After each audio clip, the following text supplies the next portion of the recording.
What's up, team? 22.3 is here, and I want to go over some of the things that I think will be really beneficial for helping you prep before you get into your warm-ups and your movement-specific stuff to tackle this workout. If you want to know what the details are of 22.3, I'm going to go ahead and put the description of the workout right here on the screen for you to read. A couple of the important things that we want to pay attention to is that we have an increasing demand of skill when it comes to the bar work. So we're going from pull-ups to chest-to-bar pull-ups to bar muscle-ups. So that's going to require some attention that we need to pay to our shoulders. We also have an increasing demand in weight when it comes to the thrusters. So how we approach our front rack position and opening up our hips for the squat is going to be really important as well. And then we also have a decent amount of double unders mixed in through the whole thing. Your calves are going to get blown up, and you might have a little bit of tenderness going on through there if you don't manage that well enough ahead of time. So we're gonna dive into some of the stuff that you can do to prep your shoulders,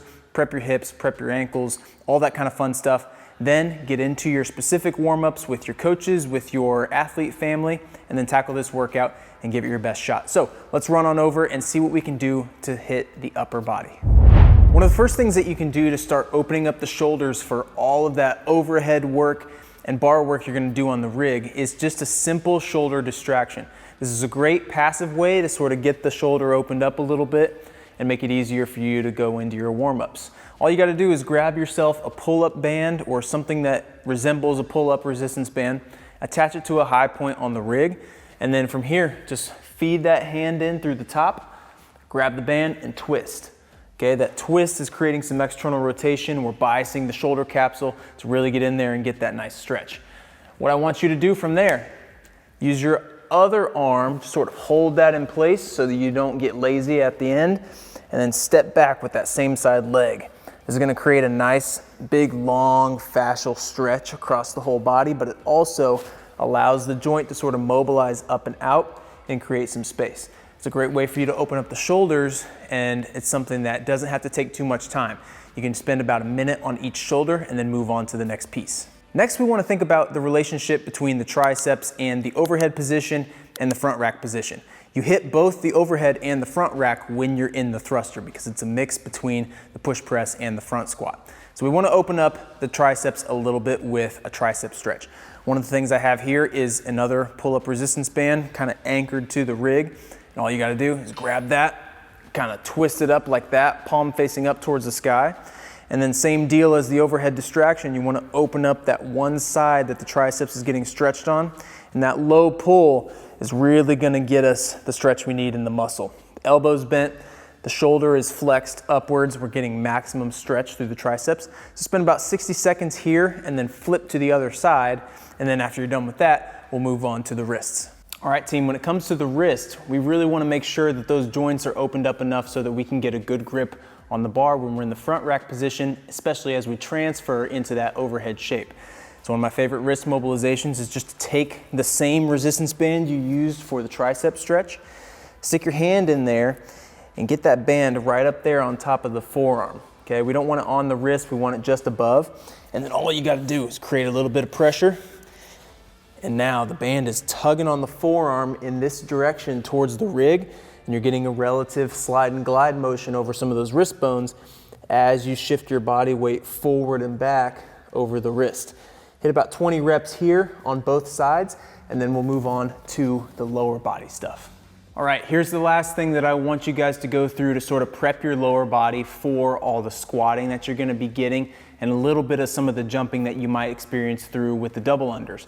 The first thing we want to do is make sure that our ankles are nice and prepped and ready to go as far as letting those knees track over the toes and creating enough bounce for when we do our jumps.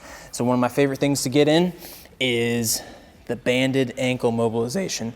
We're going to get on one of these small bands and you're going to create some tension. Bring that band out right over top of the ankle bone. Okay, let the band sit below these lateral bony prominences. Have a staggered stance, and then all I want you to do is just drive that knee out over the toe. Okay, what you can't see from this angle is that my knee is actually tracking out over the pinky toe, and I'm keeping my arch maintained. This is super important. We want to make sure that we always have a good arch. Do about 20 to 25 reps on each side of the ankle, and then you're going to grab one of these big bands and go for the hip mobilization. We want to open up the hips, make it a little bit easier for us as we get ready to get down into those squats. This is kind of a lateral mob, kind of back and in, about 45 degrees. You're gonna get a little bit of tension through the hip, and then just kind of explore this deep lunge position.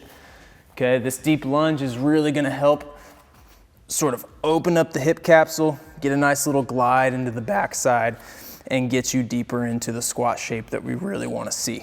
And finally, once we've worked through the ankles and we've worked through the hips, now all we gotta do is load the position. So one of the easiest ways to get that is to do a goblet squat. You can use a dumbbell, you can use a kettlebell, something to get us into the squat position with a little bit of load.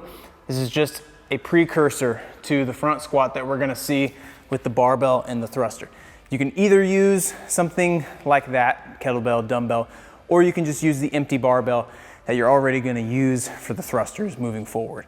From there, I would recommend that you do whatever it is that your coach or your gym is doing for the warm-up, whether that's gymnastics, skill prep, light thruster work, a little bit of single unders, working into your double unders, get the feel and the rhythm of what the workout's gonna be like.